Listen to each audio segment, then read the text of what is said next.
Buenas tardes, soy Gisela Conde, la consejera de Educación para la Embajada de España en Tokio, en Japón, y quería nada más enviarles un saludo al comienzo de esta charla, de esta conferencia que hemos preparado en colaboración con el Instituto Cervantes de Tokio.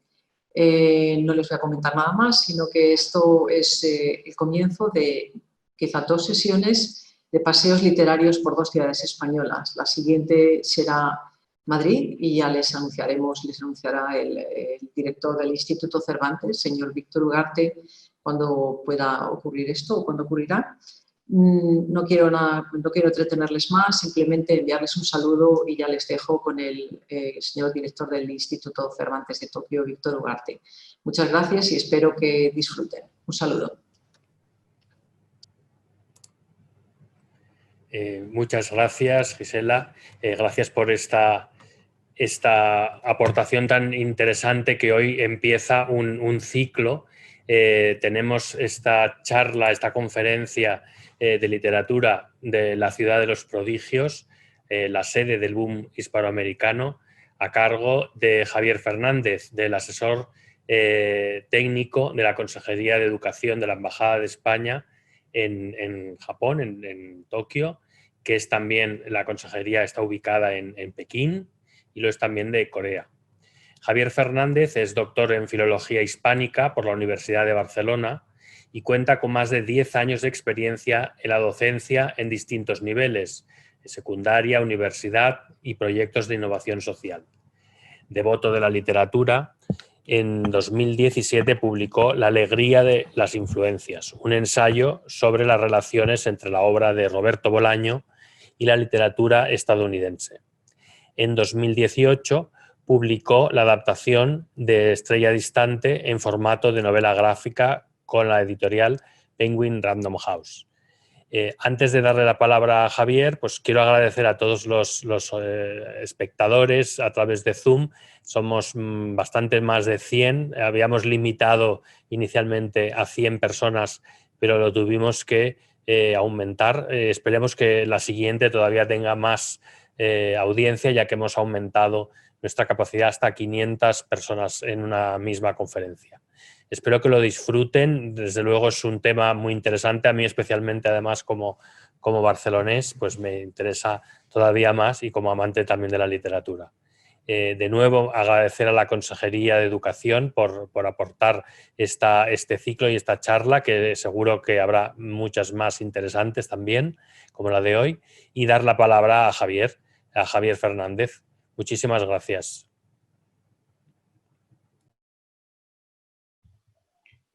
Muchísimas gracias, Víctor, director de Cervantes. Muchísimas gracias a Gisela, la consejera de Educación. Es un verdadero placer compartir con ustedes y empezar esta aventura y viaje literario.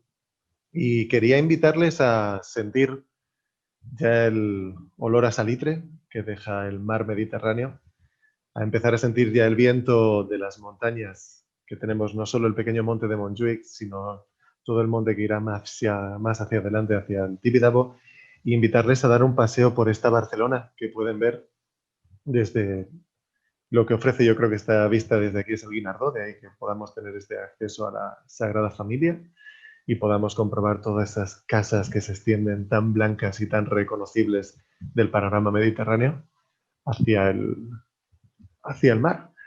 Nuestro viaje por Barcelona es en el fondo el mismo viaje que han hecho muchos artistas, escritores y creadores que quedaron fascinados por la ciudad. Barcelona inspiró a escritores, a cineastas como Woody Allen y a dibujantes también y pintores de todo el mundo. Esta ciudad ha sido inmortalizada en distintas páginas y hay que tener en cuenta también que es una capital cultural. Barcelona es la capital editorial de 2 lenguas, el castellano y el catalán, y es uno de los grandes centros de publicación de todos los libros que tenemos la suerte de leer aquellos que hablamos y escuchamos y leemos español.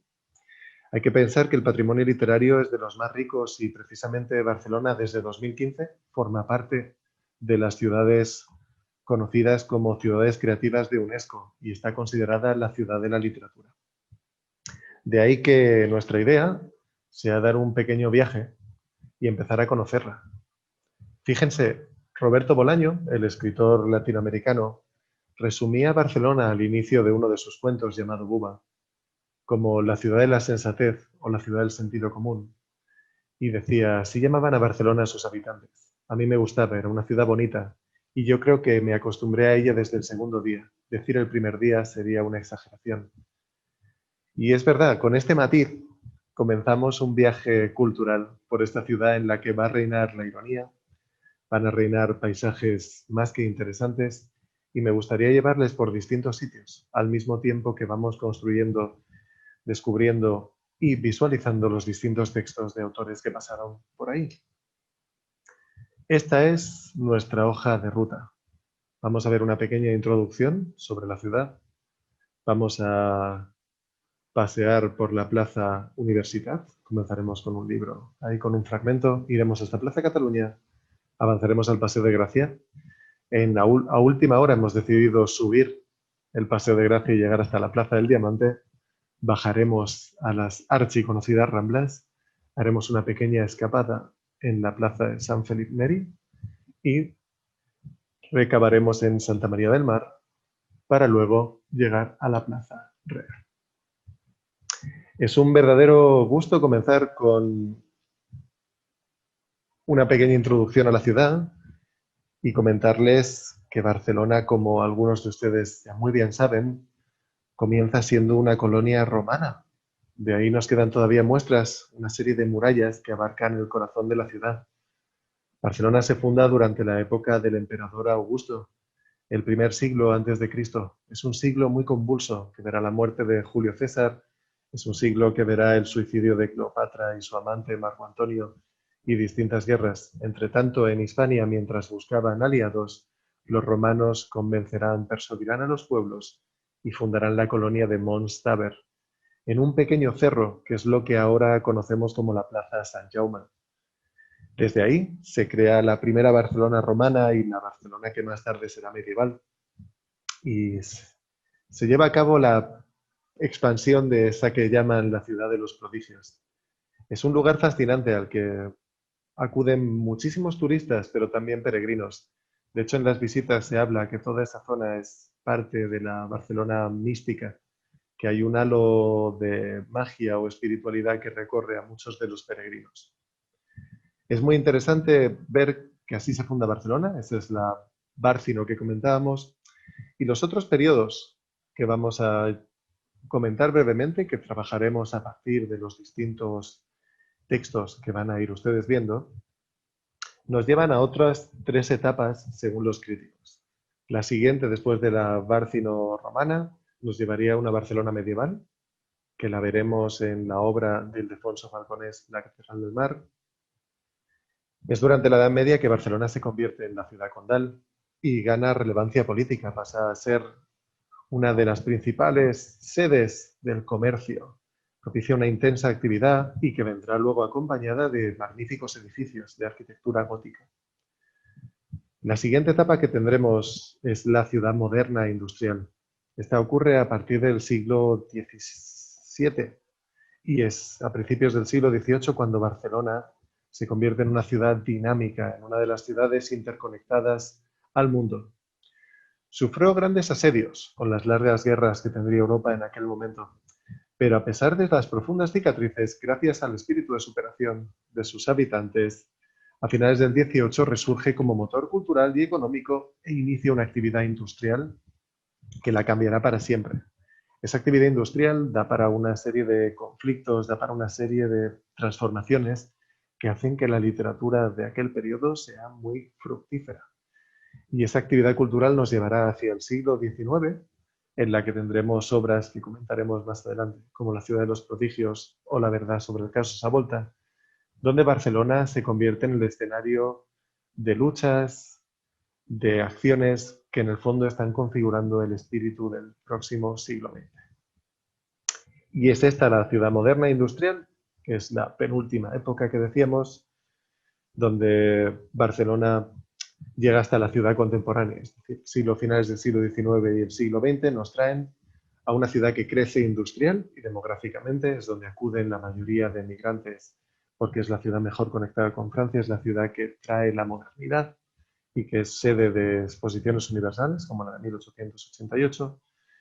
Y todo eso se ve truncado en un momento dado por el estallido de la Guerra Civil Española, en 1936, y la posterior dictadura. Son unos tiempos convulsos también para la ciudad, pero son tiempos muy fértiles para la literatura que se va construyendo y para la literatura que vendrá después. Por último, a finales del siglo XX, con la llegada de la democracia, Barcelona resurge y a partir del siglo XXI se convierte en una gran metrópoli de referencia.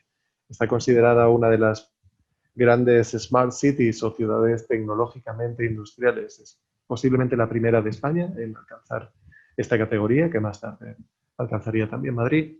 Y Barcelona se convierte en esa urbe de referencia que todos ustedes conocen, pues como decíamos, por películas como Vicky Cristina o Barcelona, por ser la maravillosa sede de los Juegos Olímpicos en 1992 y por ser el escenario de toda una serie de transformaciones económicas, que en el fondo representan también el espíritu de la transformación económica de España.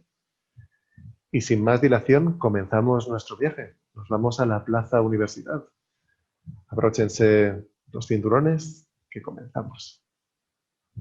Aquí tienen una pequeña foto en la que pueden ver la Universidad de Barcelona, una de las universidades más importantes de nuestro país. Es de las pocas universidades que se encuentran en el ranking 150 del mundo, una de las instituciones más reconocidas, y es la que da nombre a la Plaza Universidad. Pueden comprobar sus característicos taxis en blanco y negro y pueden comprobar el cielo azul de Barcelona, un cielo al que han pintado toda una serie de lectores y escritores. Nosotros vamos a hacer un paseo por la ciudad que tiene que ver a partir de los textos.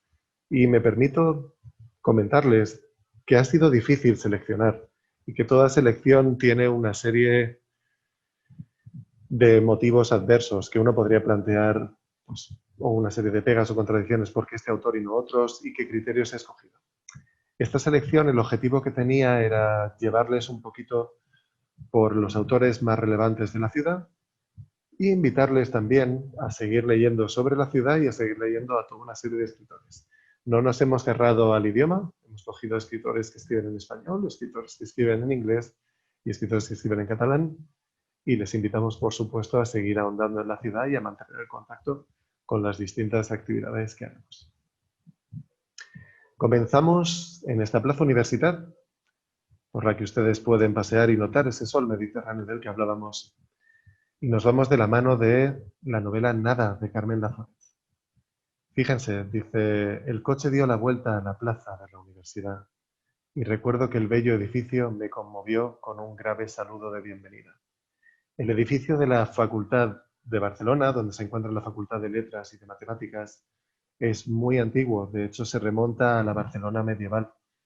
Se encuentra Barcelona medieval y parte de la Barcelona del Renacimiento. Es una de las primeras universidades de España.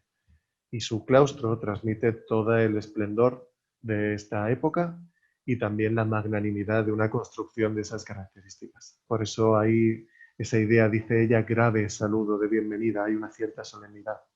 Enfilamos la calle Aribau, donde vivían mis parientes, con sus plátanos llenos de aquel octubre de espeso verdor. El verdor es espeso, como ven, porque es uno de los colores que define Barcelona. Me permito hacerles un inciso. En 2015 se llevó a cabo una encuesta por parte de la Fundación BBVA para el Mobile World Congress y ahí se habló qué color era el que ustedes consideraban que mejor representaba a Barcelona.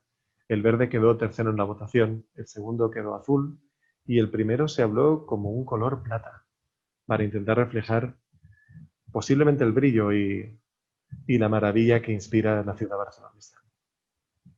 Dice, enfilamos la calle Aribau donde vivían mis parientes con sus plátanos llenos aquel octubre de espeso verdor y su silencio vívido de 1000 almas detrás de los balcones apagados.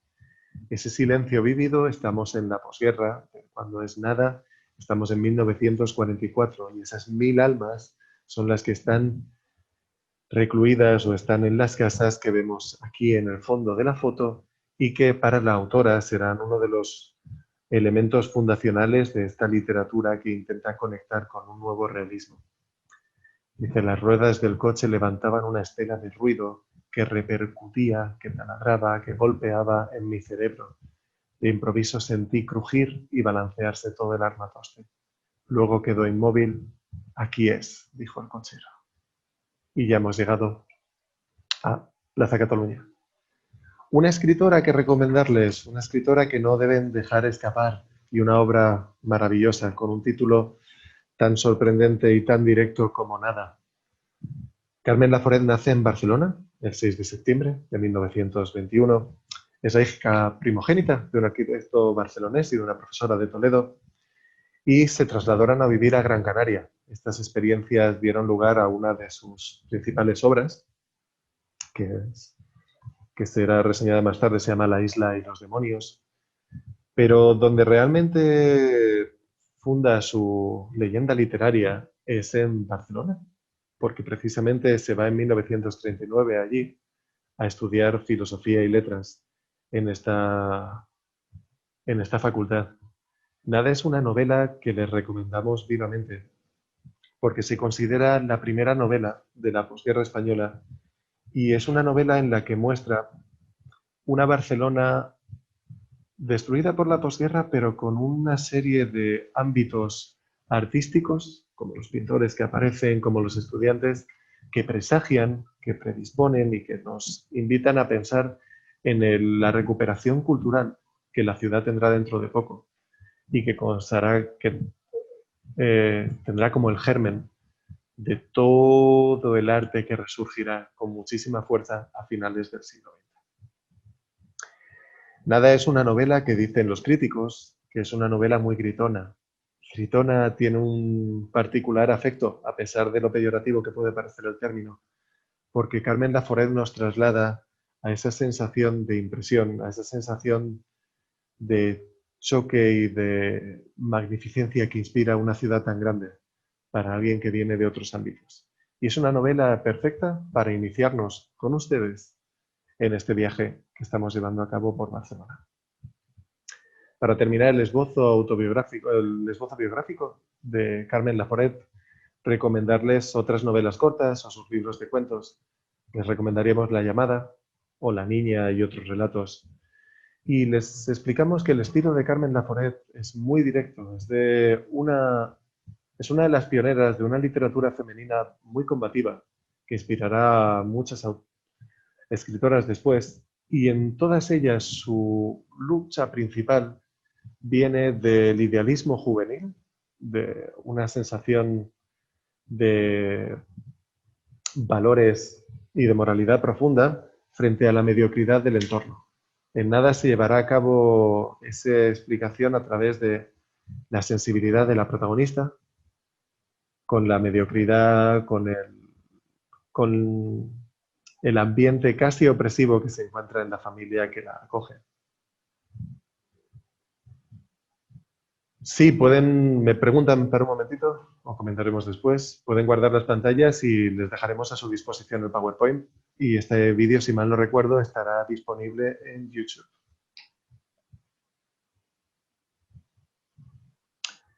Nos vamos andando, porque están muy, muy cerca, hacia Plaza Cataluña. Plaza Cataluña es uno de los centros neurálgicos de la ciudad. Les muestro, para compartir con ustedes, que pueden ver hacia arriba, podemos comprobar el Paseo de Gracia, pueden comprobar a su derecha las oficinas del Corte Inglés, bajando podremos ver y encontrar el Portal del Ángel, y muy cerquita tenemos las Ramblas. Hay un monumento en el centro que hizo Subirachs, que parecen unas escaleras invertidas y llama la atención de los turistas.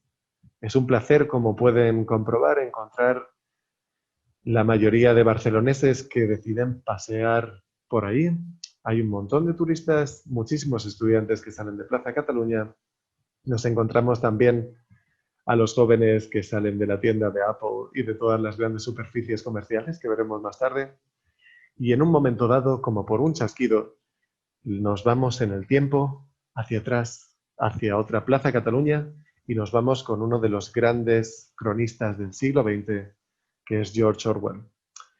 Y nos vamos a una Barcelona que está asediada por la Guerra Civil y nos vamos a encontrar una Plaza Cataluña como nunca habíamos visto. Aterriza George Orwell, llevado por su idealismo, en Barcelona y escribirá una obra maravillosa que se llama Homenaje a Cataluña. En Homenaje a Cataluña encontraremos sus experiencias, donde hablará de cómo fue para él vivir la Guerra Civil en Barcelona.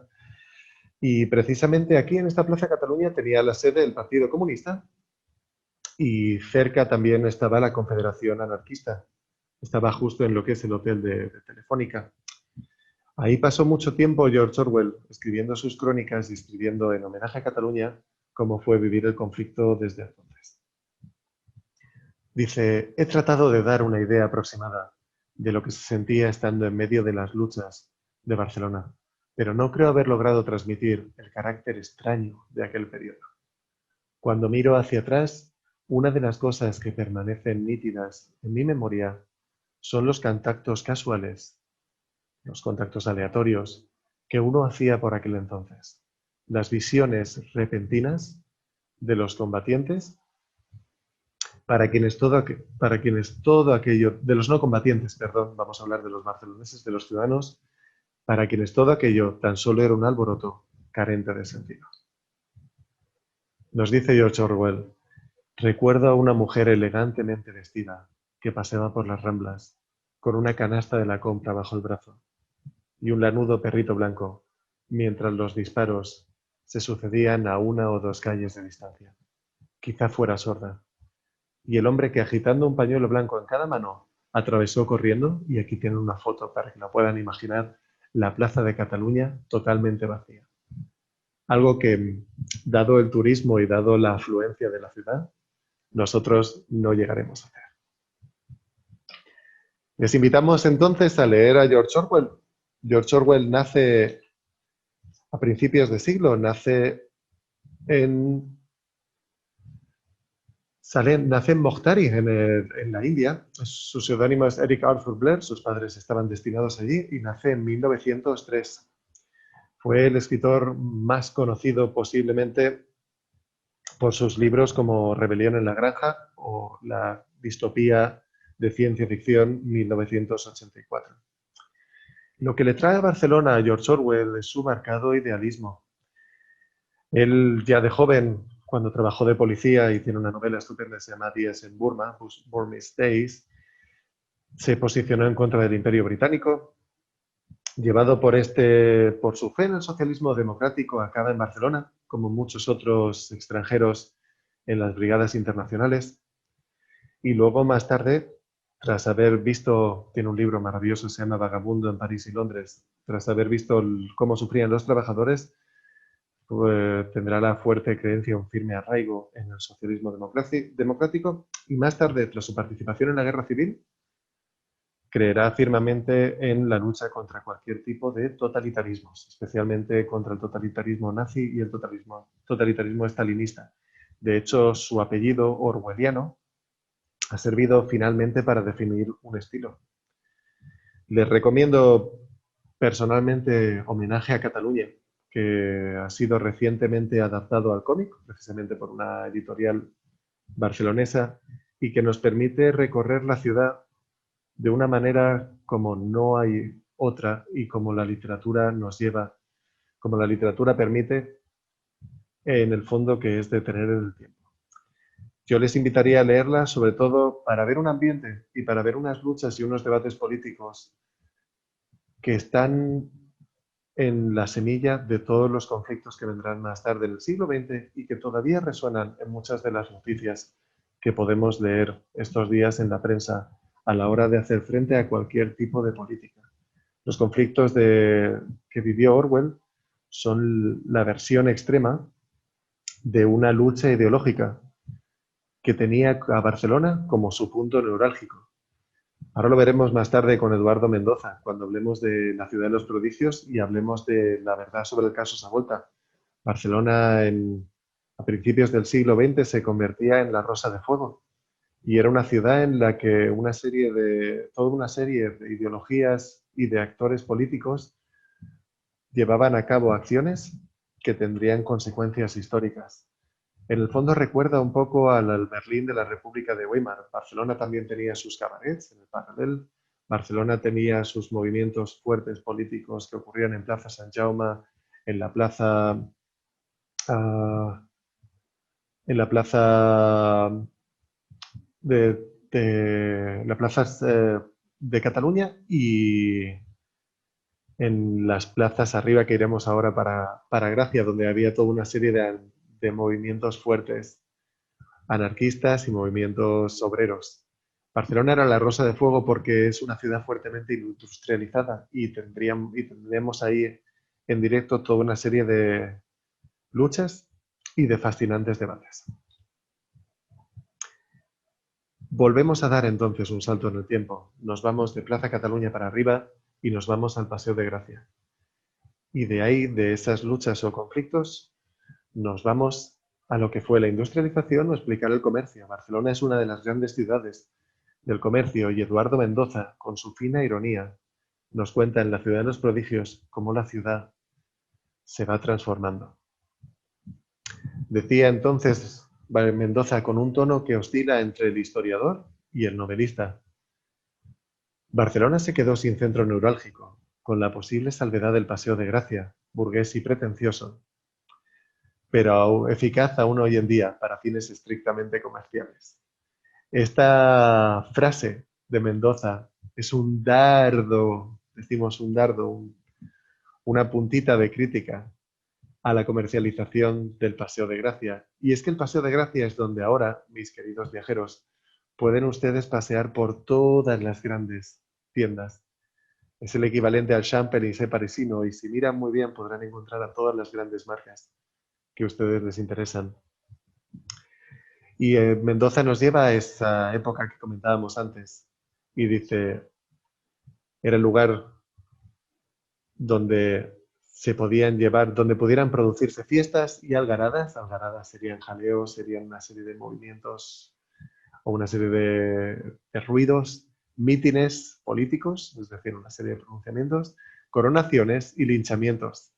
El Paseo de Gracia entonces era sin duda ese gran paseo, ese lugar donde se llevaban a cabo los momentos históricos de la ciudad. Era el sitio donde normalmente tienen lugar no solo las manifestaciones, sino también los desfiles y las celebraciones. Las sucesivas expansiones de la ciudad, nos cuenta Mendoza, se hicieron sin orden ni criterio. De cualquier modo, con el único propósito de meter en algún sitio a los que ya no cabían en los sectores construidos hasta entonces y sacar el máximo beneficio de la operación. Empieza una Barcelona comercial, una Barcelona en la que el dinero se mueve. Los barrios acabaron por desegregar para siempre las clases sociales y las generaciones entre sí, y el deterioro de lo antiguo se convirtió en el único indicio cualitativo del progreso. Es crítico Mendoza, aquí tiene una visión casi profética de lo que luego ocurrirá en Barcelona. Nos dice que el progreso vendrá acompañado, o cuyo único criterio será con el deterioro, con el cambio de lo antiguo. Y Barcelona es contada por Mendoza de una manera muy pormenorizada. Eduardo Mendoza es el gran cronista de la ciudad.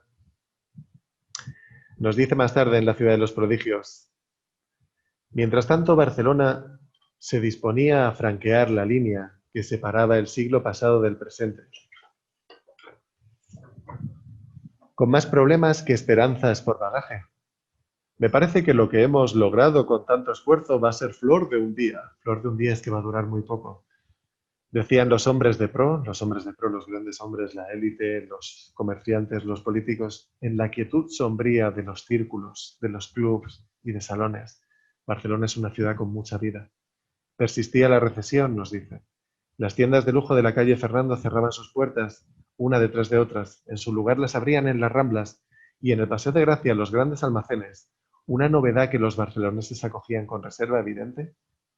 Decían, los grandes almacenes, lámpara de Aladino o cueva de Alí Baba. Esta referencia a Aladino significa que nos pueden conceder los deseos, basado en el cuento famoso sobre la lámpara de Aladino y el genio, o la cueva de Alí Baba, que si bien recuerdan albergaba a ladrones, Con este titular, los periódicos se plantean si va a ser el gran boom comercial que ellos esperan o los grandes almacenes se van a convertir en un lugar de fraude y de negocios turbios. Titulaba gráficamente un periódico su comentario.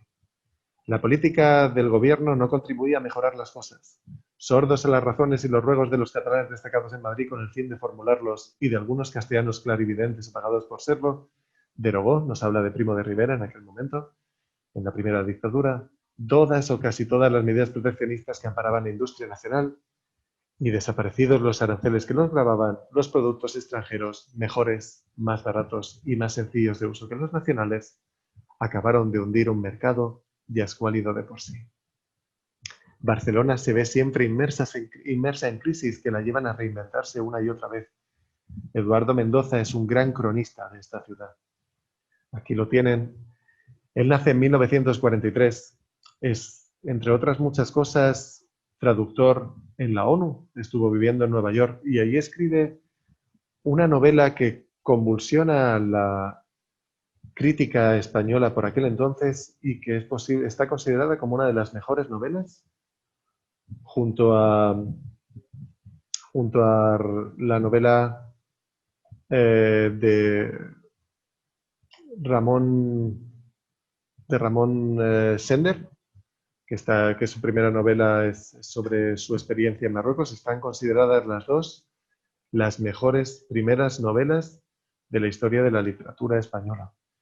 Su novela se llama La verdad sobre el caso Savolta y es el caso que ocurre tras el enfrentamiento de diversos anarquistas con una serie de secuestros y el empresario Savolta.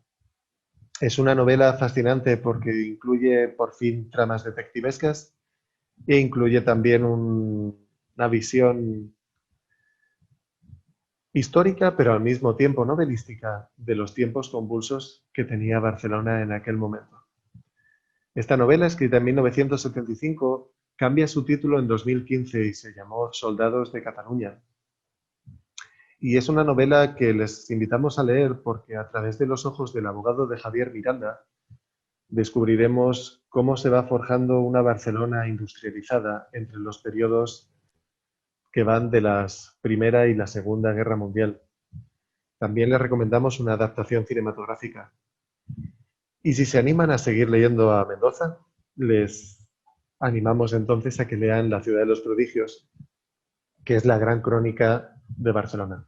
Seguimos las aventuras de Onofre Bouvila, que comienza como vendedor de crecepelo y mercader y acabará siendo uno de los grandes, primero líderes del crimen en Barcelona, con una estética que recuerda mucho al primer Padrino de Francis Ford Coppola y a la mejor novela negra en la obra de Mario Puzo.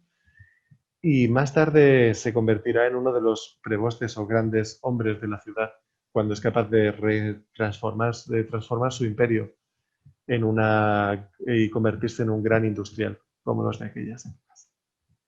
De Mendoza hablaremos también porque si les gusta el humor, que es una de las cosas que domina su estilo, tiene ahora ya una pentalogía sobre un narrador innominado que siempre tiene que descubrir crímenes y que tienen diversos nombres a cada cual más cómico. El primero es El misterio de la cripta embrujada, el segundo es El laberinto de las aceitunas, el tercero es La aventura del tocador de señoras, el cuarto es El misterio de la bolsa o la vida y el quinto es el extraño caso de la modelo extraviada. Así que Mendoza es un escritor de los posiblemente más reconocidos en lengua castellana y que les invitamos a leer y que posiblemente volveremos a traer el próximo día 26 porque por primera vez decide ambientar su novela en Madrid y tiene una visión de la capital de España muy curiosa en Riña de Gatos. Tras este paseo de gracia, nos vamos a ir hacia arriba. Y permítanme que subamos, porque Barcelona es una ciudad llena de curvas, ya que se encuentra, como dicen muchos escritores. ¡Ay, permítanme que pare un momento porque permítame un comentario muy divertido. Eduardo Mendoza tiene una novela que se considera novela juvenil, pero que ha resistido muy bien el paso del tiempo, que se llama Sin noticias de Gurb, G-U-R-B. Gurb es un alienígena que llega a Barcelona. Y los barceloneses, y ahí enlazo mi comentario, dicen que posiblemente es casi un visionario en el momento en que Eduardo Mendoza, en Sin noticias de Gurb, propuso la idea de unas bicicletas que subieran, que permitieran a los barceloneses bajar y que luego fueran subidas por coches para poder trabajar.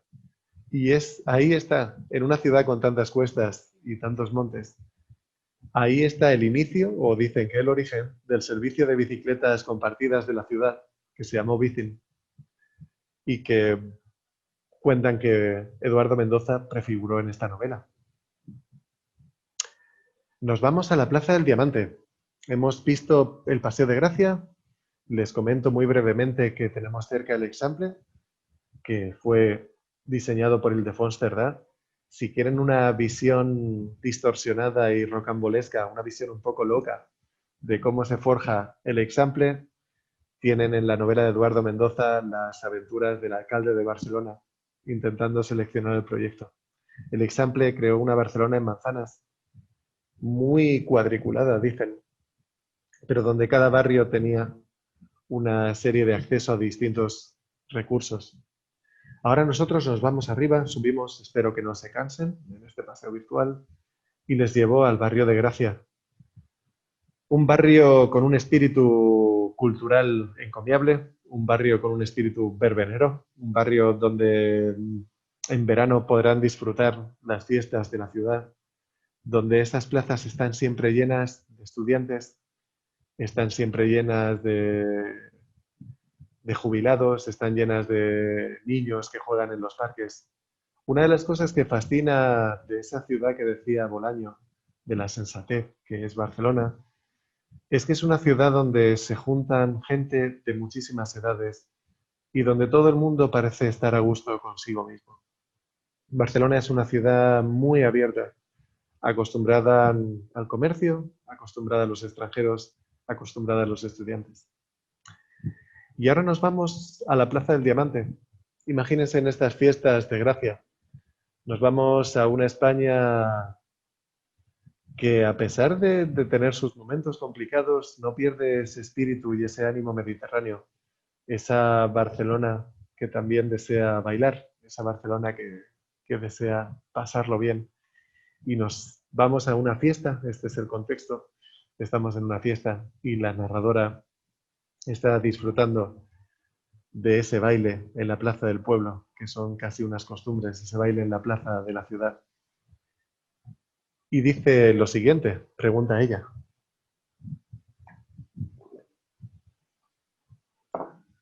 Dice, ¿y si mi novio se entera? El muchacho se puso todavía más cerca y dijo riendo, ¿tan jovencita y ya tiene novio? Fíjense que le está hablando de usted. Y cuando se rió, los labios se le estiraron y le vi todos los dientes. Tenía unos ojitos de mono y llevaba una camisa blanca con rayitas azules, arremangada sobre los codos y con el botón del cuello desabrochado. Y aquel muchacho, de pronto, se volvió de espaldas y se puso de puntillas y miró de un lado a otro y se volvió hacia mí y dijo, «Perdone», y se puso a gritar, ¿habéis visto mi americana? La chaqueta se refiere. Estaba al lado de los músicos, en una silla, y me dijo que le habían quitado la americana y que volvía enseguida y que si quería hacer el favor de esperarle. Se puso a gritar, «¡Sintet! ¡Sintet!». La Julieta, de color de canario, con bordados verdes, salió de no sé dónde y me dijo, fíjense el artículo delante, que es un localismo muy típico de Barcelona, muy divertido. Sonía Julieta, «Tápame, que me tengo que quitar los zapatos. No puedo más». Le dije que no me podía mover, porque un joven que buscaba la americana y que estaba empeñado en bailar conmigo, me había dicho que le esperase. Y la Julieta me dijo, «¡Baila, baila!», y hacía calor.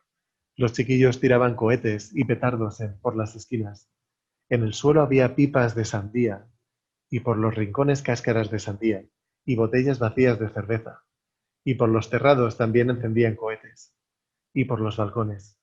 Veía caras relucientes de sudor y muchachos que se pasaban el pañuelo por la cara, Fíjense el ritmo, fíjense lo bien construida que está en la narración. Los músicos tocaban contentos, todo como en una decoración. Y el paso doble, la música muy española, que imagino que conocen. Me encontré yendo abajo y arriba, y como si viniese de lejos, estando tan cerca, sentí la voz de aquel muchacho que me decía: ¿ve usted cómo sí sabe bailar? Y sentía un olor de sudor fuerte y un olor de agua de colonia evaporada. Agua de colonia es como se llamaba el perfume antiguo. Es como se solían poner por el cuello y se solían poner en las manos. Y se llamaba agua de colonia, era una manera de anunciarlo, lo pueden encontrar en la época. Es muy divertido para los lectores actuales. Evaporada, porque se iba, claro, con el color. Y los ojos de mono, brillando al ras de los míos, y a cada lado de la cara la medallita de la oreja, la cinta de goma clavada en la cintura. Y mi madre muerta, y sin poder aconsejarme, porque le dije a aquel muchacho que mi novio hacía de cocinero en el Colón, y se rió, y me dijo que le compadecía mucho, porque dentro de un año yo sería su señora y su reina, y que bailaríamos el ramo en la Plaza del Diamante, porque luego estarán juntos. Mi reina, me dijo. Mercè Rodoreda, una de las grandes escritoras, no solo catalanas, sino en lengua castellana también, una escritora española maravillosa, muy importante, que les recomendamos abiertamente. Es una de las escritoras de lengua catalana más influyentes de la época y que dio pie no solo a muchísimos certámenes. Ella nace en 1908 y muere en 1983. Influye para siempre, cambia las letras catalanas. Tiene un estilo y una vivacidad que no pueden imaginarse. Una de las obras que les recomendamos es El espejo roto, Mirall Trencat. Y les he escogido un fragmento para que la escuchemos también a ella, en el que nos dice por qué escribe, que dice mucho de su propio carácter y que explica muy bien esta narración que hemos compartido, esta plaza en la que estábamos bailando con ella y con su pareja, en la que notábamos el ritmo y notábamos el cambio. Dice en El espejo roto, en el Mirall Trencat: escribo porque me gusta escribir. Si no me pareciera exagerado, diría que escribo para gustarme a mí misma. Si de rebote lo que escribo gusta a los demás, mejor. Quizás es más profundo. Quizás escribo para afirmarme, para sentir que soy. Y acabó. He hablado de mí y hablo de cosas esenciales en mi vida, con cierta falta de medida. Y es que siempre la desmesura me ha dado mucho miedo. Pues muy bien, damos las gracias a Mercè por este paseo breve por la Plaza del Diamante. Bajamos de nuevo el Paseo de Gracia. Ven ustedes a su alrededor los comercios. Pasamos por Plaza Cataluña, que como ya le hemos comentado está siempre llena de gente. Y nos vamos a las Ramblas, las conocidas Ramblas de Barcelona. Ay, fíjense los árboles, fíjense los característicos kioscos. Ya no pueden gozar de la presencia de animales, porque esta legislación cambió hace relativamente poco, cambió hace unos 10 años, pero todavía tiene el sabor cosmopolita. Les pediría que cerraran los ojos incluso en las Ramblas para que puedan escuchar la cantidad de diferentes idiomas. Nos vamos a escapar con uno de los grandes escritores y cronistas de Barcelona, nos vamos a escapar con Vázquez Montalbán y espero que disfruten de su estilo. Estamos en medio de una persecución. Pepe Carballo, el gran detective y cronista de la transición, un detective de apellido gallego, está persiguiendo a Jess, una joven de la burguesía catalana que escoge un nombre, un apelativo como la palabra de afirmación en inglés y que explica muy bien la modernidad de aquella época. La novela se llama Los mares del sur y es una novela maravillosa. Es una novela que nos lleva a recorrer la vida de Stuart Pedrell, un industrial que refleja en sí mismo las contradicciones de la burguesía catalana. Una clase social que al mismo tiempo quería ser moderna y quería triunfar en la parte artística y que no dejaba de estar condenada por los negocios. Stuart Pedrell es un empresario con voluntad artística y también con un fuerte compromiso social. Y el crimen Su asesinato es lo que desencadena la novela Los mares del sur. Bajó los escalones de 2 en 2 y saltó a las ramblas con el cuello tieso. Y esta metáfora de pájaro se mantiene, y los ojos picoteando, ven, con un pico en las cabezas lejanas, en busca de los cabellos mielados, unos cabellos rubios, unos cabellos como la miel de Yes. Creyó verlos cerca de la plaza real, a la que iremos más tarde, y corrió hacia allí. No era ella. Tal vez hubiera ido hacia el norte en busca de su ciudad, o quizá hacia el sur, hacia el puerto, para ensimismarse en las aguas y el trajín de las golondrinas hacia el rompeolas. Estas golondrinas son dobles. Cuando bajemos para el puerto de Barcelona, poblado de turistas con el gran centro comercial Mare Magnum y que nos podemos luego perder en la Barceloneta, se darán cuenta que estas golondrinas son dos cosas. Son las golondrinas de verdad, los pájaros, pero también las golondrinas eran los barcos que los turistas alquilan para dar un paseo por el puerto, por Barcelona. Fíjense, dice, Carballo fue hacia el sur a largas zancadas, sus pies estirándose. Una zancada es un paso muy largo, con los brazos subrayando, como si fueran debajo, el esfuerzo del cuerpo y los ojos vigilantes. Montalbán también es poeta y lo van a notar en su prosa. Repitiéndose mentalmente que era un imbécil, se lanzó a la calzada rodeante del monumento a Colón. Encontraremos el monumento a Colón, que es muy famoso, es uno de los símbolos de Barcelona. De hecho, da el nombre al Paseo Colón, que aprenderemos más tarde. Entre miradas aviesas, una mirada aviesa es una mirada que está buscando algo más, que tiene una segunda intención, es una mirada aviesa, y algún insulto de los automovilistas. Las ramblas son muy caóticas, los taxis cruzan a ambos lados, que tienen ustedes en la foto que pueden ver. Dice, la Puerta de la Paz aparecía despoblada, el Portal de Pau, por la primavera fría, aunque el sol calentaba a algunos ancianos en los bancos. Y los fotógrafos ambulantes, ahora hay mucha gente también haciendo caricaturas, perseguían con su salmodia, con su perorata, con su bla bla bla bla bla, a los escasos turistas desganados. Junto a la garita donde vendían los tickets para las golondrinas, que les decía, yacía una desastrada y sucia muchacha con un niño mamante y semidormido. Un cartón a su lado contaba la historia de un marido canceroso y de una situación de extrema necesidad que exigía la limosna del paseante. Pedigüeños, gente que pide dinero, parados, seguidores del Niño Jesús y de la Santísima Madre que los parió, aquí Montalbán. Hace una crítica social, un enfado, el narrador se deja llevar. La ciudad parecía inundada de fugitivos de todo y de todos. Barcelona como ciudad de paso, Barcelona que se está forjando en los 70, Barcelona como lugar de transición. Pasó lenta una barca, abriendo estelas pesadas en las aguas grasientas. Carballo se quedó embobado contemplando la dignidad de un viejo jubilado con chaqueta demasiado grande, pantalón demasiado pequeño y un sombrero de fieltro tan hondo como el de un policía montado de Canadá. Uno de esos viejos pulcros, limpios pulcros, que avanzan con decisión terrible hacia una sepultura pagada durante 40 años, primer domingo de mes, que es cuando viene justo la paga. Ah, nuestro querido Montalbán, qué bien que nos haya acompañado en este viaje. Manuel Vázquez Montalbán nace en el Raval. Si nos escapamos y nos podemos perder un poquito por las calles de las Ramblas, en el Raval encontraremos la calle donde él nace. Montalbán es un escritor que merece la pena recordar. Nace en 1939, el 27 de junio. Es licenciado en Filosofía y Letras. Fue periodista y poeta. Y se habla también que fue muchísimas cosas. Fue un impulsor cultural, fue uno de los grandes escritores y cronistas de toda la transición cultural. Fue una de las grandes voces del español en Barcelona. Recibió el Premio Nacional de Literatura en 1991 por Galíndez, que es una novela maravillosa.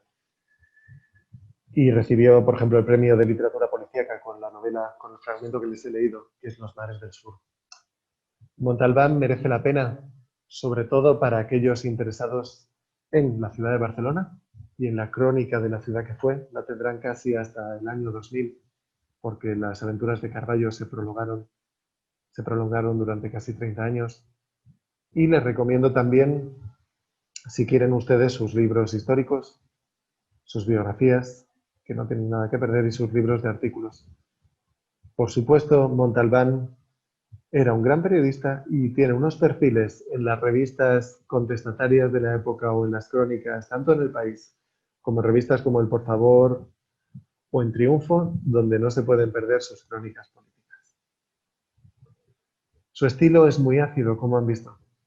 Leer a Montalbán supone leer a alguien con un sentido del humor fantástico y alguien dispuesto a retorcer y a subvertir el lenguaje, de manera que lo que sería una novela policíaca que podría estar contada con palabras más planas, se convierte en un festín para los sentidos, donde hay metáforas animalizadas, donde veíamos el anciano con pico, donde hay alegatos por la dignidad de las clases más necesitadas, donde hay también una serie de juegos con los colores que nos llevan a unas ramblas, donde las imágenes son poderosas. El viejo Dick que lleva su dignidad con un sombrero muy grande y una chaqueta muy grande y un pantalón muy corto.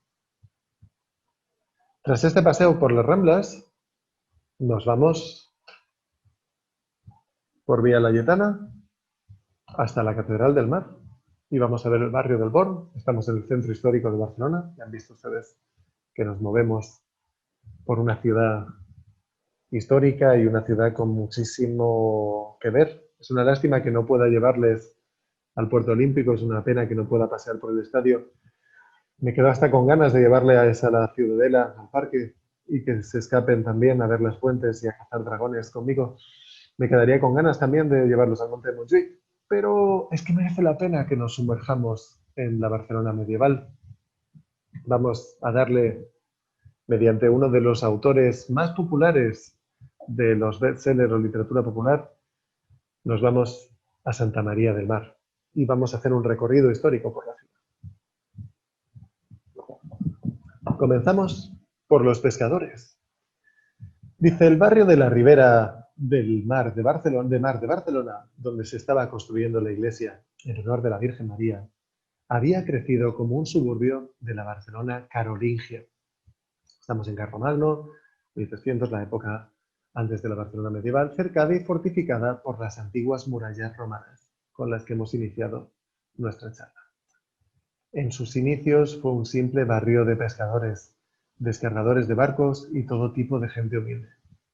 Ya entonces existía allí una pequeña iglesia llamada Santa María de las Arenas, emplazada en el lugar donde supuestamente había sido martirizada Santa Eulalia en el año 303. La pequeña iglesia de Santa María de las Arenas recibió ese nombre por hallarse edificada precisamente en las arenas de la playa de Barcelona. Pero la misma sedimentación que había hecho impracticables los puertos de los que había gozado la ciudad, alejaron la iglesia de los arenales que configuraban la línea costera, hasta hacerle perder su denominación original. Pasó entonces a llamarse Santa María de la Mar, porque si bien la costa se alejó de ella, no ocurrió lo mismo con la veneración de todos los hombres que vivían del mar. El transcurso del tiempo, que ya había logrado despejar de arenales la pequeña iglesia, obligó también a la ciudad a buscar nuevos terrenos extramuros en los que dar cabida a la incipiente burguesía de Barcelona, que ya no podía establecerse en el recinto romano. Esa burguesía es la que, como han visto en nuestro viaje temporal, dará luego pie o se establecerán las distintas tiendas. Y de los tres lindes de Barcelona, recordemos Bárcino, las lindes son las fronteras romanas, la burguesía optó por el oriental, aquel por el que transcurría el tráfico del puerto hasta la ciudad. Allí, en la misma calle de la Mar, se instalaron los plateros, que están construyendo no solo joyas, instrumentos también. Las demás calles recibieron su nombre de los cambistas, los que llevan cambio, los algodoneros, los carniceros y panaderos, vinateros, los que hacen el vino y los queseros, sombrereros, espaderos y multitud de otros artesanos. En la Barcelona medieval, como sabemos, los comerciantes se estructuran por gremios. Un joven aprendiz, como será el protagonista de la novela, Arnau, se inicia en un gremio, aprende un oficio y a partir de ahí va desarrollándolo. También se levantó allí una alhóndiga, como una plaza, como un lugar de encuentro, donde se alojaban los mercaderes extranjeros de visita en la ciudad, y se construyó la Plaza del Born. La Plaza del Born dará pie luego a uno de los mercados más conocidos de Barcelona, renovado en los últimos años, de impresionante factura, y que los catalanes suelen decir, gira, roda al món y torna al Born, gira, da la vuelta al mundo, viaja y luego regresa a casa, regresa a ese mercado. A espaldas de Santa María, donde se celebraban las justas, que son las luchas entre caballeros y los torneos. Pero no solo los ricos artesanos se sintieron atraídos por el nuevo barrio de la Ribera. Les voy a ahorrar ahí un pequeño fragmento donde comenta que también la nobleza se siente atraída por ese barrio. Dice, después de que el barrio de la Ribera de la Mar de Barcelona se convirtiera en un lugar próspero y rico, la antigua iglesia románica, a la que acudían los pescadores y demás gente de la mar a venerar a su patrona, se quedó pequeña y pobre para sus prósperos y ricos parroquianos. Sin embargo, los esfuerzos económicos de la iglesia barcelonesa y de la realeza se dirigían exclusivamente a la reconstrucción de la catedral de la ciudad. Los parroquianos de Santa María de la Mar, ricos y pobres, unidos por la devoción a la Virgen, no desfallecieron ante la falta de apoyo y, de la mano del recién nombrado archidiácono de la Mar, Bernat Llull, solicitaron a las autoridades eclesiásticas el permiso para alzar lo que querían que fuera el mayor monumento a la Virgen María. Esa es la imponente catedral. Es distinta a la Catedral de Barcelona y es la ciudad que da nombre a la magnífica novela. Dice, y lo obtuvieron. Santa María de la Mar se empezó a construir, pues, por y para el pueblo, de lo cual dio fe la primera piedra del edificio que se colocó en el lugar exacto donde iría el altar mayor, y en la que, a diferencia de lo que ocurría con las construcciones que contaban con el apoyo de las autoridades, tan solo se esculpió el escudo de la parroquia, en señal de que la fábrica, con todos sus derechos, pertenecía única y exclusivamente a los parroquianos que la habían construido, los ricos con sus dineros y los humildes con su trabajo. Con sus dineros piénsenlo en plural, que es lo interesante. Ildefonso Falconés es el autor de La Catedral del Mar. La Catedral del Mar, adaptada también a serie de televisión, es una de las obras más exitosas de los últimos tiempos en literatura castellana. Es una obra fascinante porque está escrita a la manera de otro de los grandes clásicos del género, que son Los Pilares de la Tierra, de Ken Follett. Es una obra que intenta, en un amplio estilo, crear una saga histórica que nos permita no solo saber la ciudad, sino formar parte de la vida. Como decía Mario Vargas Llosa en La verdad de las mentiras, la literatura nos permite entrar dentro de una mentira, es decir, una ficción histórica que nos da una visión más veraz, más emocional, más directa de aquello que sufren los protagonistas. De la mano de Ildefonso Falconés entramos en la Catedral del Mar y hablamos con toda una serie de personajes históricos, conocemos las cuitas, los desafíos, las luchas de los personajes protagonistas de la familia de Arnau para dar forma y construir un tributo, y al mismo tiempo vemos cómo la ciudad de Barcelona se iba forjando en aquellos años. Ildefonso Falconés nace en 1959, es abogado y escritor, es uno de los grandes autores representativos de la última jornada de bestsellers en español, pues como Matilde Asensi, como Carlos Ruiz Zafón, del que hablaremos después, o como otros grandes escritores de bestseller.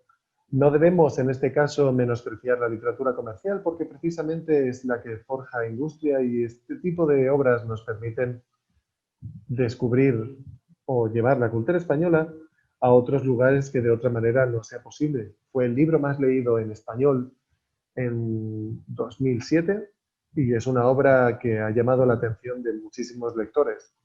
Ha tenido no solo la suerte de una adaptación a series, sino de contar con el beneplácito de lectores en todo el mundo. El estilo de Ildefonso Falconés remeda al de los grandes bestsellers que comentábamos. Es un escritor muy en la línea de la novela norteamericana o de la novela británica, y su afán de didactismo, su capacidad para explicarnos, como habéis visto, cómo era la historia de la ciudad, se combina muy bien con una excelente capacidad novelística y el desarrollo de intrigas que mantienen al lector muy pendiente de los avatares de sus personajes. Es una novela altamente recomendable. Y tras la Catedral del Mar nos vamos a perder por la Barcelona un poco más clásica, nos vamos a perder por el barrio judío, volvemos por todos estos recovecos que están detrás de la catedral y nos vamos a la hermosa plaza de Sant Felip Neri, una plaza con muchísima magia.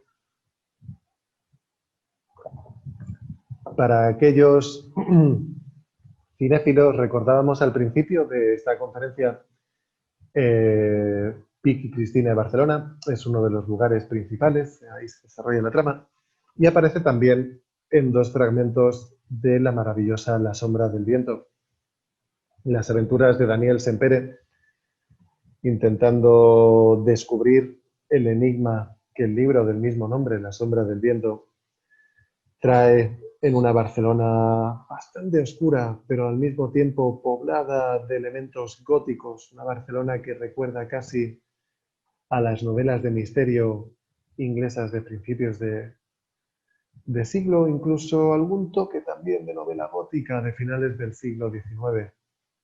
Fíjense en la plaza de Sant Felip Neri, o Sant Felipe Neri, y la descripción que nos hace Carlos Ruiz Zafón es maravillosa porque nos da cuenta del especial halo de misterio de esta parte de la ciudad. La plaza de Sant Felipe Neri es apenas un respiradero en el laberinto de calles que traman el barrio gótico, oculta tras las antiguas murallas romanas. Los impactos de fuego de la ametralladora en los días de la guerra salpican los muros de la iglesia. Fíjense, ahí lo pueden ver. Los poetas modernos hablan de las lágrimas de la ciudad. Me parece un poco excesivo, pero me parece divertido. Detrás hay una antigua fábrica de jabón maravillosa y la plaza Sant Felipe Neri por la noche tiene una iluminación muy particular. Hace un sitio estupendo para pasear. Espero no solo virtualmente y que cuando en el futuro visiten Barcelona puedan perderse. Dice, aquella mañana un grupo de chiquillos jugaba soldados ajeno a la memoria de las piedras. Una mujer joven con el pelo marcado con mechas de plata, es decir, una mujer mayor, una mujer a la que, como decía el poeta François Villon, la nieve ya cubre su cabeza. Las contemplaba sentada en un banco, con un libro entreabierto en las manos y una sonrisa extraviada. Según las señas, Nuria Montfort vivía en un edificio en el umbral de la plaza. La fecha de construcción aún podía leerse en el arco de piedra ennegrecida por el paso del tiempo que coronaba el portal, 1801. El zaguán apenas dejaba adivinar una estancia de sombras. Fíjense, así se construye el elemento gótico, una estancia de sombras por las que ascendía una escalera torcida en una suerte de espiral. Es una imagen que ya nos trae laberintos. Consulté la colmena de buzones de latón, una colmena. Los nombres de los inquilinos podían leerse en unos pedazos de cartulina amarillenta insertados en una ranura al uso. Miquel Moliner, Nuria Montfort. Aquí tienen la otra visión, llegará más tarde, para encontrarse el personaje Daniel, está buscándola. Dice, llega a la plaza de Sant Felipe Neri al caer la noche. El banco en el que había avistado a Nuria Montfort por primera vez yacía a los pies de una farola, vacío y tatuado a cortaplumas con nombres de enamorados, insultos y promesas. Esta es la clave de la literatura. Aquí es donde podemos ver, y intentamos hacer remedo y homenaje hoy, la literatura nos permite viajar en el tiempo, coger un elemento y aislarlo, como ahora estamos haciendo con estas páginas. Zafón para el banco y nos muestra los tatuajes, que no son otras que los cortes de los enamorados de lo que han escrito en ese banco. Alcé la vista hasta las ventanas del hogar de Nuria Montfort en el tercer piso y advertí un reluz cobrizo oscilante, una vela, el color como elemento para crear ambientes. Vamos a caminar otra vez, distinguido público, distinguidos lectores. Vamos a caminar de la mano de Ruiz Zafón. Ruiz Zafón nace en Barcelona el 25 de septiembre de 1964 y tenemos que lamentar que ha fallecido este año, el 19 de junio. La semana que viene, si todo va bien, le haremos un homenaje, también desde la Consejería de Educación, e intentaremos hacer un evento online. Su obra más conocida es La sombra del viento. Es interesante la trayectoria de Carlos Ruiz Zafón porque es un escritor que al principio fue publicista, pero que defiende la literatura como no se pueden imaginar. De hecho, llama la atención para un escritor tan exitoso que se ha negado a la venta de los derechos cinematográficos de sus novelas y que no ha querido ganar el dinero que una adaptación hollywoodiense de una obra como La sombra del viento hubiera permitido. Les recomiendo la trilogía de La niebla, que son sus novelas juveniles, que empiecen con Las luces de septiembre y que luego se escapen con Marina, que es una visión todavía más gótica, todavía casi una historia de fantasmas del norte de Barcelona. Este que no nos dará tiempo a visitar, pero que merece la pena, que aparece también en La sombra del viento, pero ahí nos tendríamos que remontar, subir hacia arriba y ver la avenida del Tibidabo, e incluso encontrarnos en su museo, que tiene un museo de autómatas maravilloso. Quizás para ustedes que están en Japón, cuya cultura sobre los robots es fascinante y que ha inspirado muchísimos, no solo animes, sino obras literarias, el Museo de los Autómatas de Barcelona, que también reflejó escritores como Joan Manuel Gisbert en La mujer autómata, ha poblado el imaginario popular. La sombra del viento es la gran novela, claro, y se ha convertido en una tetralogía. Tienen La sombra del viento, El juego del ángel, El prisionero del cielo y por último El laberinto de los espíritus, que nos comentaban mientras preparábamos esta charla que se está traduciendo actualmente al japonés. El estilo de Ruiz Zafón es un estilo que haríamos mal en calificar de ligero, pero es un estilo muy... ¿Cómo llamarlo? Es un estilo con una tensión narrativa lo suficientemente cohesionada para mantener al lector en vilo y con una habilidad para las descripciones que a mí me parece magistral. Ruiz Zafón está considerado novela popular, pero no creo que eso deba ser considerado, no debería tener eso una carga negativa. Es novela popular y muy buena novela. Es posiblemente uno de los autores más leídos en español de la historia, junto a Isabel Allende, posiblemente el autor contemporáneo más leído. Y sus libros están desarrollados con una escritura exquisita. Es un autor que tiene muy en cuenta sus tramas y que disfruta mucho preparando al lector y desarrollando toda una serie de descripciones que le permitan disfrutar de ambientes. Como constructor de ambientes, posiblemente Zafón es uno de los grandes escritores de la actualidad. Y todos aquellos que se emocionaron con La sombra del viento dan buena cuenta de lo importante que es crear no solo personajes inolvidables, como Fermín, o como Daniel Sempere, o como el primer Julián de la primera novela, sino un lugar como el cementerio de los libros olvidados. El cementerio de los libros olvidados, que es como se podría calificar como nombre global de la tetralogía, ha marcado un antes y un después en nosotros lectores. Y si se pueden permitir el lujo de escucharlo, porque él era músico también, tiene una banda sonora para sus novelas que uno no deja de retomar y que resuena en su cabeza con un piano de fondo cuando piensa en su obra. Vámonos a la Plaza Real. Vamos a la Plaza de las Palmeras que cantaba Jarabe de Palo. Cantaba el magnífico Pau Donés, que lamentablemente nos ha dejado este año también. Fíjense cuántas palmeras, fíjense qué balcones. En un día normal en Barcelona no solo encontraremos turistas, sino encontraremos a los barceloneses que disfrutan con muchísimo gozo de una buena cerveza en bares como el Glaciar y que fue el elemento cultural, sin duda, del el lugar de reunión de los grandes escritores de ese renacimiento cultural que hubo en los 70, de la movida que también hubo en Barcelona. De la movida madrileña hablaremos en el próximo, y su versión literaria incluso en novela gráfica en el próximo día. Vamos con Rosa Regás y un libro que me permito enseñarles. Rosa Regás, una de las grandes características que tiene, además de ser una magnífica escritora, es que es una estupenda editora. Y aquí tienen pues escritores como Maruja Torres, Manuel Vázquez Montalbán, Ignacio Vidal-Foc, Andreu Martín, Francisco Casabella, un montón de gente feliz de Azúa que me hubiera gustado enseñarles o que también desearía enseñarles si en algún momento dado pensamos en otro recorrido por la ciudad, porque no solo hay una Barcelona, hay muchísimas Barcelonas. Barcelona se convierte en los años 70 en la sede del boom. ¿Por qué? Pues porque, como bien refleja Jordi Gracia en un maravilloso libro y muy voluminoso que se llama La llegada de los bárbaros, que es un análisis literario de los textos que reflejan la reseña de los grandes libros hispanoamericanos a partir de los años 60, muchos de ellos se publican en Barcelona.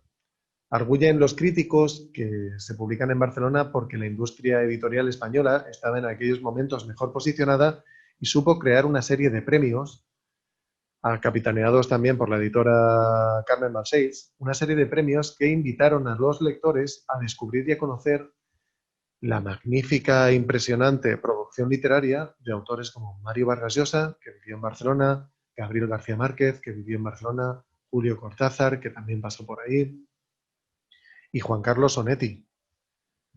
La verdad que Barcelona se convirtió en un punto neurálgico y una de las zonas de, bueno, como ustedes bien saben también, una de las zonas principales para formar parte de un mundillo literario que estaba explotando en aquel momento.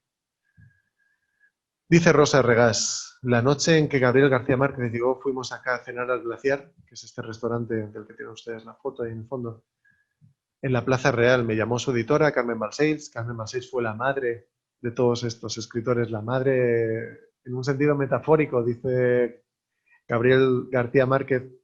La mamá grande la llama y a ella la homenajea en un cuento maravilloso que se llama Los funerales de la mamá grande, que es otro magnífico ejemplo del realismo mágico. Y me dijo que reunieran un grupo de personas para presentárselo. Estaban Javier y Marta Vilavecchia, Carlos Barral, el gran editor, Federico Correa, Oriol Regás, Javier Miserax y otros. ¿De qué hablamos? Y esto es una pequeña muestra, y se lo he puesto aquí, de lo que podía ser una noche de cultura barcelonesa. Literatura, pintura, de lo poco que sabíamos de política. Quien había ido de viaje lo contaba, hacíamos bromas y los arquitectos discutían entre sí. Porque Barcelona, como ustedes bien saben, ha sido una de las capitales culturales de la arquitectura.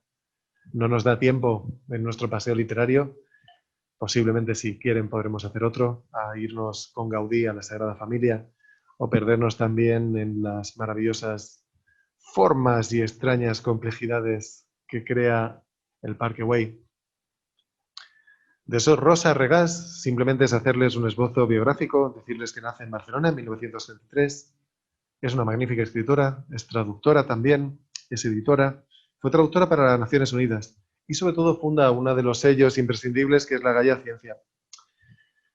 Es licenciada en Filosofía y Letras, trabajó en Seix Barral, que es la gran editorial de ahí que tenemos a Carlos Barral y del que les invito a leer sus memorias, su biografía. Y es una de las escritoras imprescindibles para ir configurando un nuevo imaginario de lo femenino, de las grandes escritoras que van a venir a lo largo del siglo XX y que parecen eclosionar. Hay muchísimas obras muy interesantes ahora, escritas por mujeres. Vamos a despedirnos. Nos quedan 15 minutos y quiero dejarles tiempos para las preguntas. Vamos a despedirnos con un clásico. Ustedes saben que Don Quijote llega a Barcelona.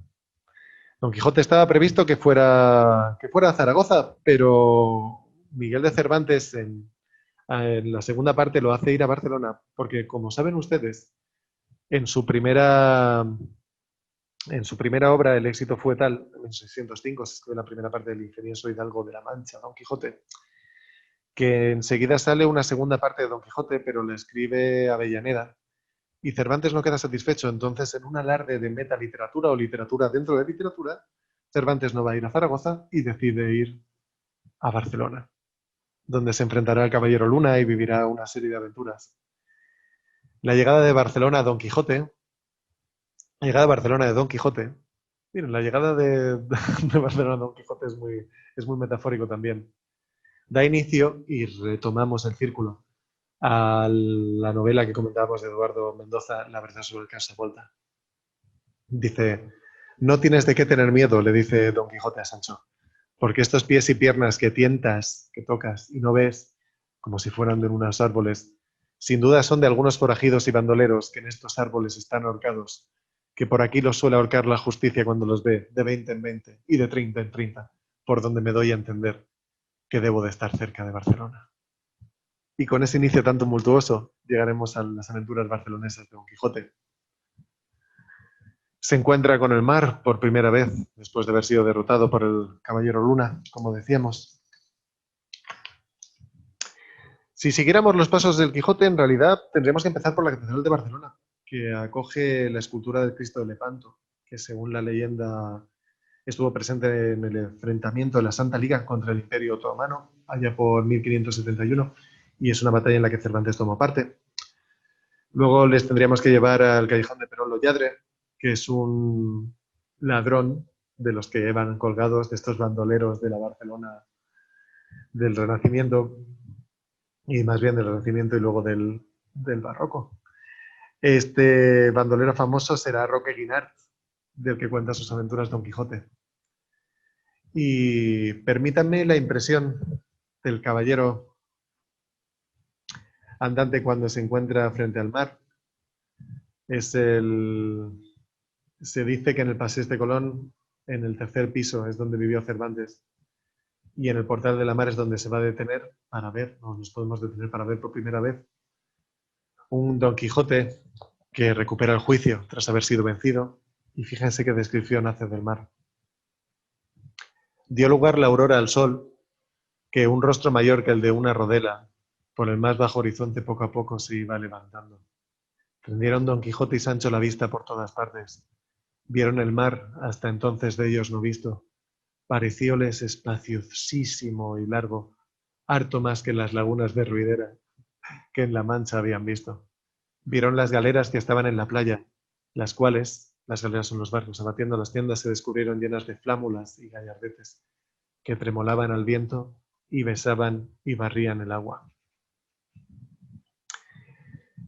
Así pues, terminamos con nuestro clásico indispensable y que puede ser una maravillosa introducción para irnos después a Madrid. Miguel de Cervantes nace en Alcalá de Henares el 29 de septiembre de 1547, muere en Madrid en 1616. La definición clásica dice que es poeta, aunque dice que es el don que el cielo le negó. Dramaturgo, de hecho, sus obras tuvieron bastante éxito y él pensaba que era de lo que podría vivir, ya que Don Quijote no era por lo que más fue conocido antes de escribir el gran clásico. La Numancia es su gran obra teatral que estaba intentando recordar. Por supuesto, y fue novelista, el fundador de la novela moderna, Don Quijote, y, como dice él, soldado español. De hecho, en Don Quijote tiene ese gran dilema entre las armas y las letras. El ingenioso hidalgo Don Quijote de la Mancha se conoce como uno de los libros imprescindibles, posiblemente el libro más editado y traducido de la historia después de la Biblia, y hace que llamemos a Cervantes el príncipe de los genios. Les recomendaría también, si se animan, por supuesto, a las novelas ejemplares, porque pueden disfrutar de un humor impecable. Dice Jordi Gracia, uno de sus últimos biógrafos, aunque el gran biógrafo es Jean Canavallo, en un libro estupendo que lo tienen en Edasa, que la ironía es el elemento fundacional de Cervantes. Cervantes es moderno porque tiene humor, porque es capaz de verse a sí mismo y ver a sus personajes con una humanidad que los hace universales. y ese es su rasgo de estilo más importante. Termino con un resumen o una celebración que hace Don Quijote de esta ciudad, y espero que hayan disfrutado de este viaje literario, de este viaje virtual que hemos hecho. Hemos aunado tecnología y modernidad, y doy paso a las preguntas. Barcelona, exclamó Don Quijote, es archivo de la cortesía, albergue de los extranjeros, hospital de los pobres, patria de los valientes, venganza de los ofendidos, y correspondencia grata de firmes amistades, y en sitio y en belleza única. Así que espero ser correspondiente grato de una firme amistad con ustedes, que empiece ahora y que sigan en estos cursos. Y damos paso a las preguntas, si así las tienen. Muchas gracias. Hola Javier, muchas gracias. Mientras la gente, vamos a decir que pueden hacer preguntas a través de escritas, a través del menú de Zoom abajo donde pone preguntas y respuestas. Entonces podemos ir contestando unas cuantas. O sea, repito, en el chat abajo donde pone preguntas y respuestas, no en el menú de chat. Muy interesante, Javier. Estaba, claro, recordando tantos libros que también, sobre todo los de Mendoza, que son quizá como barceloneses los que más me recuerdan a mi ciudad, ¿no? Pero desde luego Ruiz Zafón, que es contemporáneo mío, incluso pasea por lugares que yo he pasado de niño cada día, ¿no? Realmente es muy interesante. Quería, antes de presentarte, quería recordar a los oyentes que tendremos la sesión de Madrid el día, aquí lo tengo, era 24 de octubre. 26, creo. Perdón, sí, 26 de octubre. Sí, lunes 26. Pongamos que hablo de Madrid, que será un recorrido literario en la ciudad de Madrid, para los que estén interesados en continuar este viaje. Y yo quería hacerte también un comentario, una pregunta. Recientemente he leído la biografía que Ian Gibson hace de Rubén Darío, y Rubén Darío tiene también un periodo en Barcelona y digamos que además en su viaje por España encuentra que Barcelona tiene es un crisol de literatura, de libertad, digamos que encuentra un caldo de cultivo muy interesante que es donde nace todo lo que después verán los poetas y los escritores en la ciudad de Barcelona, ¿no? Me pareció muy interesante, yo no conocía esa etapa también del padre de tantos poetas españoles, ¿no? Porque de su influencia es enorme. Y parece que también él vio esta importancia de Barcelona como cuna de la literatura, y además en esa época en la que él visita Barcelona es una época complicada en España y ve en Barcelona como una ventana abierta más refrescante, ¿no? Me pareció interesante, algo que no conocía, ¿no? Y yo te quería preguntar muy concretamente por Bolaño, ¿no? Es un autor que me interesa muchísimo y sé que eres experto y lo has, digamos, dejado un poco porque, digamos, quizá no querías extenderte, pero la experiencia de Bolaño es muy importante en Barcelona, es realmente, yo creo, donde puede haber tenido, digamos, una de sus etapas más importantes. ¿Nos puedes hablar un poquito más de esta parte de Bolaño en Barcelona? Con sumo gusto. Qué bien, muchas gracias. Bolaño recae en Cataluña, en Barcelona, después de su periplo en México. Y es un periodo para él. Él viene de haber fundado el movimiento infrarrealista y haber tenido sus primeras experiencias como poeta. Y acompaña a su madre. De hecho, hay unas vinculaciones literarias muy interesantes. Gracias a Juan Marsé, consigue una serie de trabajillos y, bueno, ya sabemos que su compromiso por la literatura era tan fuerte que nunca quiso desarrollar un trabajo estable porque él estaba comprometido con la obra literaria. Entonces, al llegar a Barcelona, Él refleja dos cosas y las cuenta en entre paréntesis. Lo primero es que le fascina el espíritu de la transición, esa sensación de que todo está por hacer. Frente a los países latinoamericanos, él viene de un golpe de Estado en Chile, viene de ver, que luego lo contarán los detectives salvajes, la toma de la Universidad de México por parte de los militares. Se encuentra que Barcelona tiene, por una parte, la calma de una ciudad europea frente a la violencia reinante en Latinoamérica y al mismo tiempo un fervor cultural, un impulso, un país por construir, porque estamos en la época de la transición, una luminosidad, una serie de movimientos culturales de los que él formará parte. Y no será un agente activo porque Bolaño precisamente en su propia concepción del arte no querrá entrar con nada relacionado con los escritores más consagrados, pero sí se juntará con una esfera de la literatura marginal que es la que a él le fascina, es decir, junto al escritor, junto a su amigo escritor, con el que escribe, se llama Antoni, estoy intentando recordar el nombre. Escribe Confesiones de un discípulo de Morrison a un fanático de Joyce. Escribirá cómics, escribirá obras de teatro, escribirá poesía y será partidario, será una pieza fundamental en toda la Barcelona subterránea que se está forjando en aquel momento. Antoni García Porta, ese es el nombre del escritor y compañero. Y se juntará con con estos nuevos escritores. También se cartea en aquella época con muchos escritores latinoamericanos.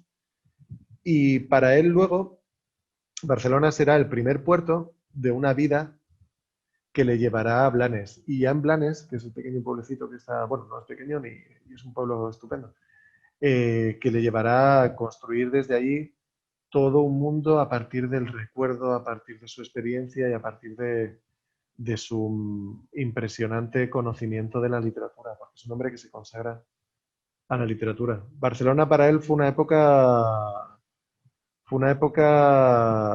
de la forja de un literato. Luego se va a Gerona a vivir, se va a Girona un tiempo. Te iba a decir que justo en Blanes creo recordar que es donde veranea la protagonista de Últimas tardes con Teresa, de Teresa. Sí, sí, sí. ¿Verdad? Sí, sí. Sí. Veo que está siendo la gente muy tímida y no parece que hagan preguntas. No sé si no se atreven o este formato no les interesa, pero vamos, quería, hablando de Marcé, si tienes que recomendar a los oyentes 3 obras de las que hemos hablado, de las que has hablado hoy, para conocer Barcelona y poder viajar después y disfrutarla más, de estos autores que has hablado hoy, 3, 4 obras que digas, ¿por dónde empiezo? ¿Qué nos recomendarías? Difícil, pero muy, muy buenísima pregunta. La ciudad de los prodigios, porque no es solo la que da título a esta conferencia, sino que es un canto de Mendoza, es una carta de amor a la ciudad de Barcelona que hace Mendoza. Y no solo tiene una trama muy bien construida y muy bien hilada con los acontecimientos históricos, sino que permite conocer la historia de la ciudad y al mismo tiempo revisitarla. Hay una adaptación al cómic recién llevada a cabo, a novela gráfica. Después de la adaptación al cine que hizo Mario Camus, que no fue tan aclamada por la crítica, la adaptación al cómic llevada a cabo el año pasado ha tenido bastante éxito. Después, quizás, Últimas tardes con Teresa, de Juan Marsé, que no lo hemos comentado hoy, pero es maravillosa. La Plaza del Diamante, que hemos comentado de Mercè Rodoreda, para conocer otra Barcelona y conocer también la intrahistoria, ¿no? La gente del día a día, de esas vidas cotidianas que también refleja con ese puntito de ironía. Me gustaría también recomendar quizás La sombra del viento, por supuesto, si los lectores se animan, pero también Los mares del sur, porque creo que es una de las grandes novelas de Montalbán y que no solo es una novela que cumple el precepto que decía Juan Román Jiménez, que en lo íntimo está lo universal. Mediante la historia de este industrial barcelonés Stuart Pedrell, en el fondo trazó una parábola sobre la condición humana maravillosa. Stuart Pedrell decide reinventarse a sí mismo y buscar los mares del sur como Gauguin, y en el fondo lo que hace es tratar de ser otra persona, que es lo que juega también la literatura, tratar de ficcionalizarse. Y la búsqueda que hace de él Carballo nos permite recorrer la Barcelona no solo geográficamente, sino en los estratos sociales. Con lo cual es un retrato muy poroso y muy denso de la realidad barcelonesa. Bueno, y la gastronomía. Ah, sí, por supuesto, claro. Un gourmet, Porque las recetas. yo creo que es una buena pista para conocer la gastronomía española y catalana, e incluso los restaurantes que él frecuentaba, ¿no? En Ay, el Borne que has dicho. Y las muy recetas bien. de Carballo, es un libro maravilloso, además. Sí, sí, sí. Pues no sé si no hay no veo ninguna pregunta del público. A ver si hay alguien que tenga alguna pregunta, porque si no ya daremos por concluida la charla de hoy, que ya son las 8, que era la hora prevista. Si no yo no sé si tú estás viendo las preguntas allí. A ver, pues De momento no veo yo. No. Bueno, nada, la gente es muy tímida, ¿eh? Yo creo que a lo mejor espera, nos dice. Sí, vale, muy bien.